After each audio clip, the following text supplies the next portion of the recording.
Papapanayan po natin ngayon ang mismong tagapagsalita ng pag-asa na si Ginoong Nathaniel Cruz, live mula sa Quezon City. Mang Tani, ano po ba ang lagay ng panahon natin ngayon?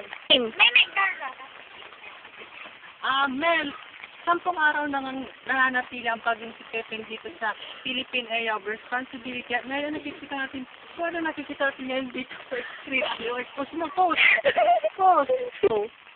Mel, 10 araw nang nananatili sa Philippine Area of Responsibility.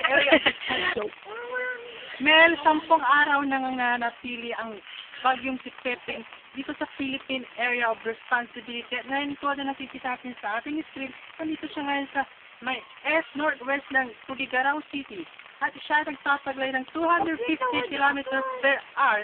At tulad niya nakikita natin ngayon, magkakaroon ng ulap na papawirin at pabugso-bugsong pag-ulan ito epekto ng si Bagyong Pepeng.